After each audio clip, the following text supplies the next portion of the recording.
when I was in South America, I traveled singing, and and then sometimes my first business in South America was I had a little brownie business. And so when I go sing, I'd sell my brownies, I'd sell them too. Or sometimes I just give them away. But I remember, every time somebody's like, Diva, oh, these, what they call them, Happy Brownies. I was like, no, because they want to know if they weed. They're like, these weed brownies.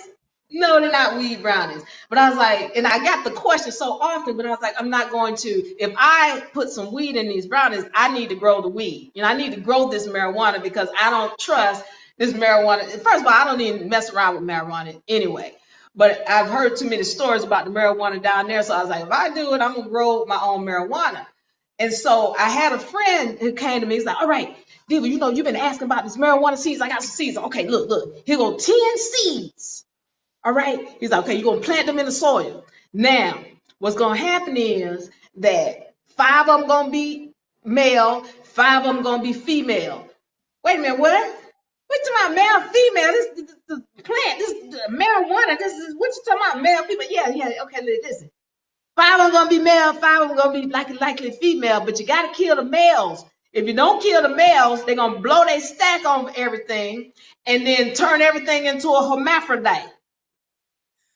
So then I went into studying because I'm like, wait a minute. First of all, I didn't even know these plants had male, female. And then when he said he's going to blow his stack on everything and turn everything into a hermaphrodite, I was like, that sounds like what's going on in this society. Like, I'm just saying this, I'm like, it reminded me of this society. I'm like,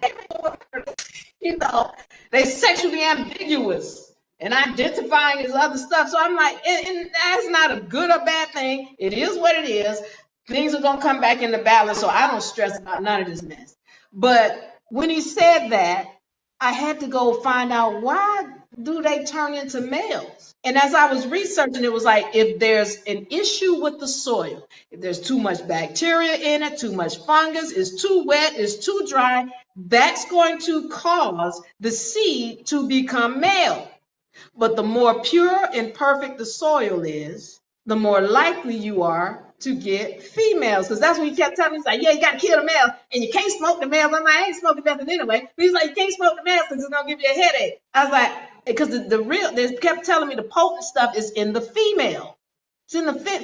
And I was like, why is this sounding like our society? What is this? So I started researching, and that's when it started talking about in this marijuana plant, if the soil is good, or if it's pure, if it's well taken care of, the more perfect it is, the more females you're going to have. And so I'm saying to you, when the woman's soil is off balance, all right, if she's under duress, she's not eating well, she's getting beat up, and she's all of these other things, her soil is off balance, and she's going to give birth to a male.